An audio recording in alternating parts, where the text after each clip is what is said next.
Hey everybody, I'm back.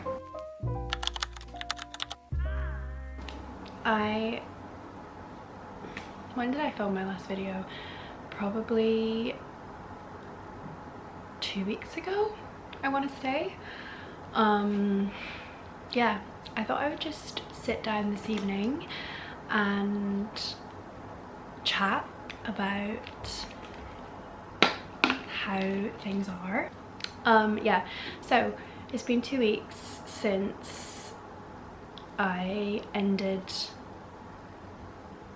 a relationship, situationship, whatever we want to call it. It's been 2 weeks since I ended it, since I decided that I deserved more, and it kind of felt like the longest 2 weeks of my life. Like, it doesn't feel like it was 2 weeks ago, it feels like it was like months ago. I don't know. So I'm doing okay.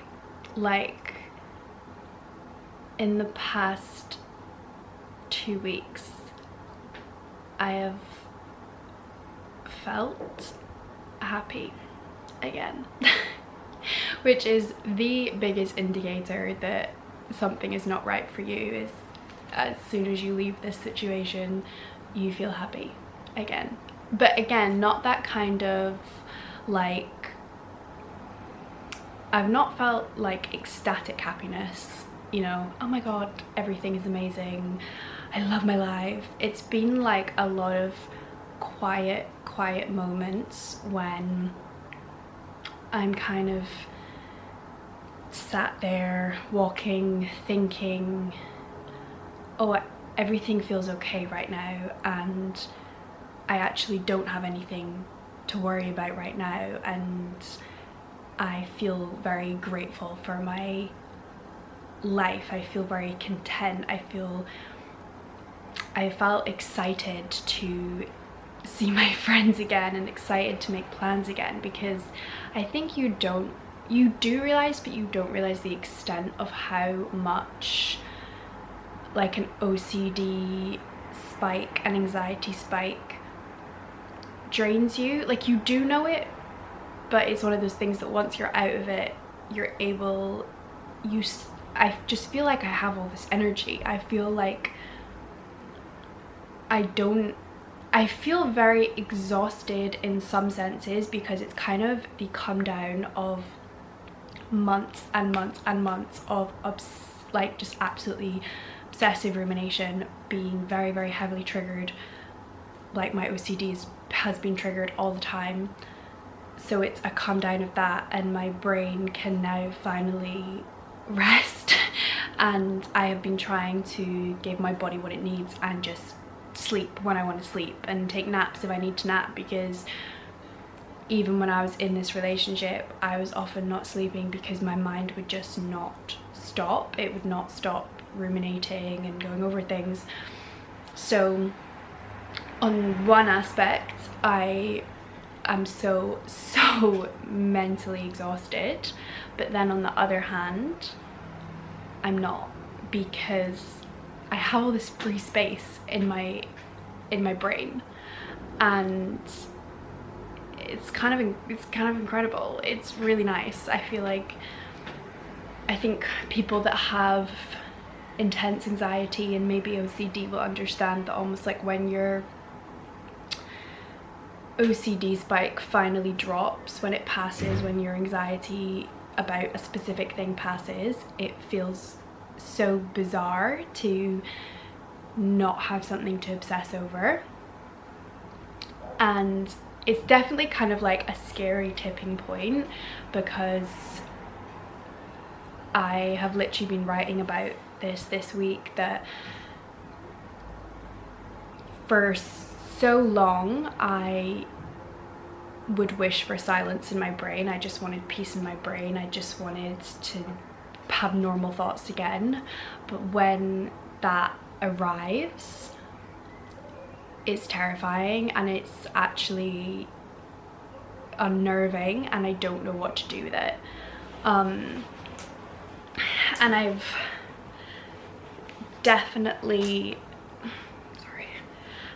experienced this before, when yeah, I suddenly have nothing to think about. I remember when I finished my exams in high school, when my intense bouts of hypochondria passed, when I came out of my last relationship, and you kind of almost go into a depressive episode or some kind of depression space, because, and I've said this so many times, that OCD is an addiction. It's literally like, I've heard it being called the like disease of addiction, but like it is often referred to as a mental illness of addiction, because OCD is like addicted to certainty, it's addicted to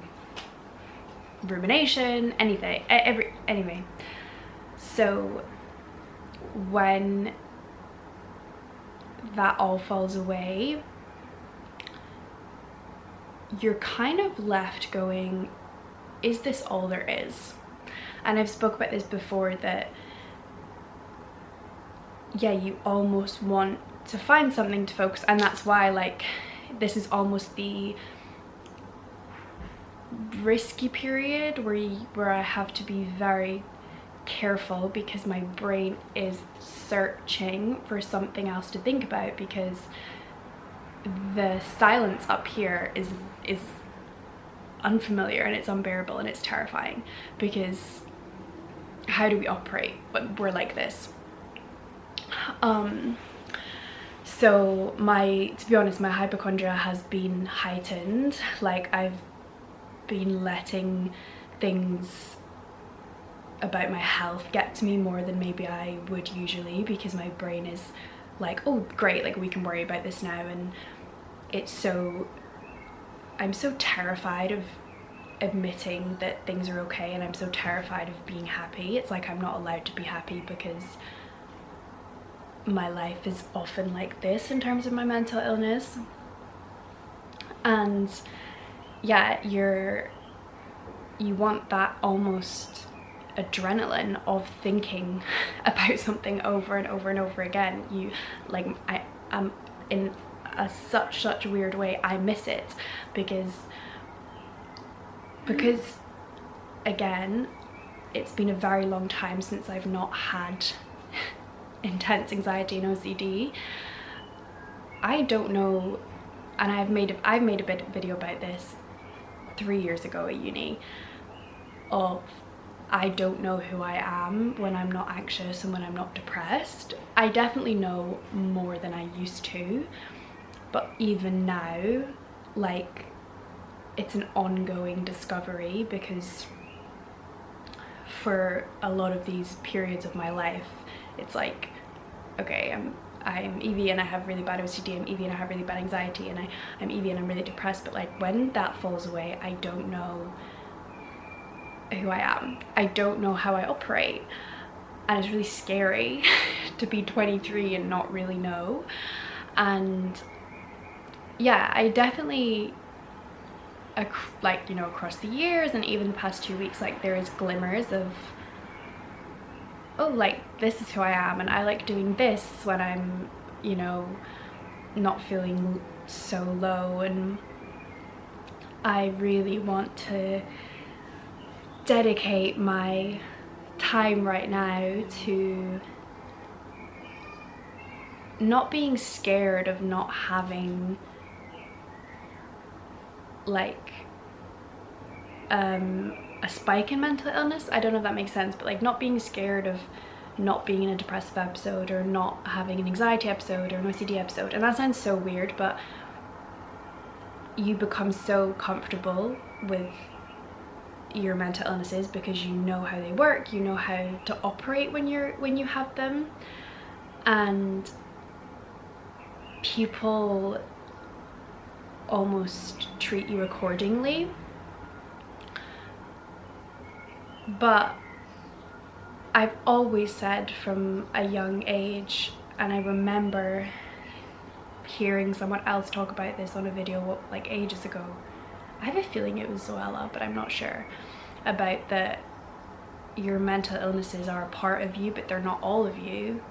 And I think in the past few years that has become very, very blurred for me.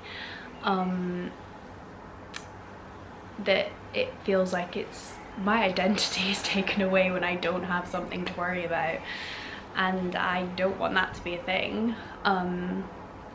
Yeah, I want to try and have a prolonged period of just being okay and operating as a normal human. And it's really weird, like it's such a strange situation in my head right now. Like it's kind of scary because I'm waiting for something to happen. Like I'm almost walking on eggshells. And I've said this about OCD before. I had a conversation with my sister a year ago or so, because she was just asking like, how are you? And I said, I'm good, but when you have OCD, you kind of live in a constant state of fear of when it will come back, because you don't know when it's suddenly gonna rear its ugly head and one tiny thought is gonna become a new theme. And I remember my sister was just very shocked and very kind of, I don't know, just maybe seeing it from my point of view for the first time, and she was just said that like that must just be so horrible, not knowing when it's gonna happen. And it's obviously not, I don't want to predict, it's not nice to predict that it's going to happen again, but the reality is my OCD is not going to disappear overnight, and it is likely that I will have another spike, and it's likely that I'll have another depressive episode. But again, it's learning how to deal with that.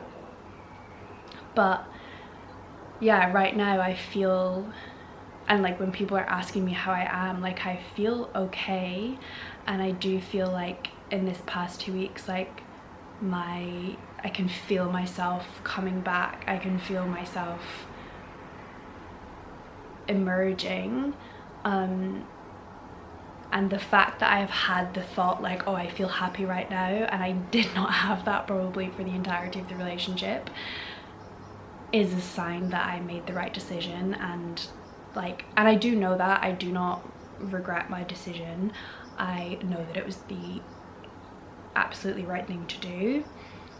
But again, it doesn't take away the missing someone. I still feel very sad. There's still this like kind of void, because again, because I was so used to thinking about this person, to thinking about us, worrying about what he's thinking, whether he likes me, like when that is all taken away, there is this huge void in your head and your heart, which obviously is just, it's heartbreak. Part of that's heartbreak, and then part of that's like my anxiety.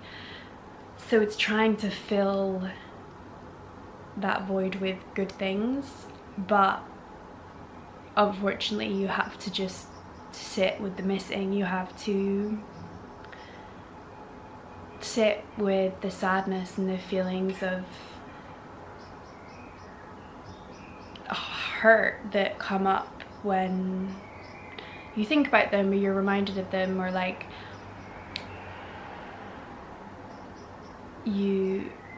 it's still weird not knowing what someone is doing when you know so much about them. It's so weird not knowing what they're doing, where they are, how they are. And yeah, it's just really strange. And I do miss, of course, I miss having someone. I miss just having someone that, you know, knows everything and that you can talk to them about anything, and someone to, you know, check in with and things. But I have a lot of friends that do that as well, and this person wasn't really able to even be there for me that much. So there's not that much change. It's maybe more the idea of, or like what this person represented.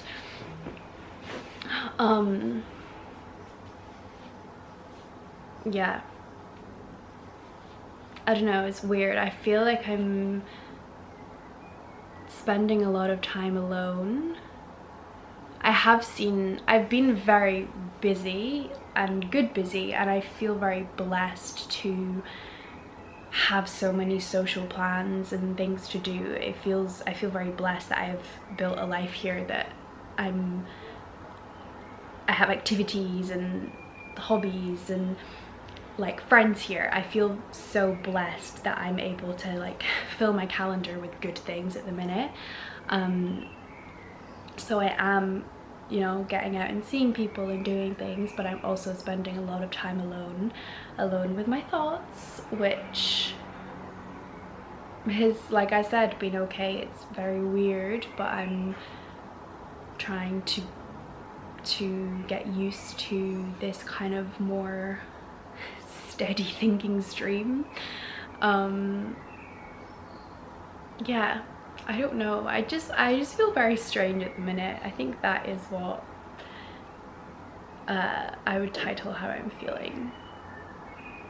But the sun is out and about in Paris, and it is so nice, and I feel so extremely grateful that I'm here and I get to live here, and I have so many blessings, and I'm still not like my relationship with the universe and fate and things, we're not going to talk about that yet, because yeah, there's still a lot of I don't know if I will ever find someone or be in a happy relationship, like a healthy relationship. There's still a lot of questions over whether I'm the problem, and I just attract these kind of people who don't treat me how I deserve to be treated. Yeah, but maybe that's something that I will unpack in therapy in the coming weeks, because yeah, there's still a lot of hurt over why this had to happen, and like, what did I do wrong? Was it me? You know, the usual. But it's only been 2 weeks, so I have to be kind to myself, and I'm trying to do everything that I enjoy. And today I sat in the sun by myself for 2 hours, just watching the world, journaling, reading, and it was really nice. It was really peaceful. So yeah, that is my update, guys. Don't know how I just spoke for 18 minutes, but just kind of a thought dump, really. I hope you're all well. Thank you so much for watching these videos, if you do, and I hope you find comfort in them. Yeah, I will see you soon, hopefully for a vlog, because I've not done one of those in a while. So see you very soon.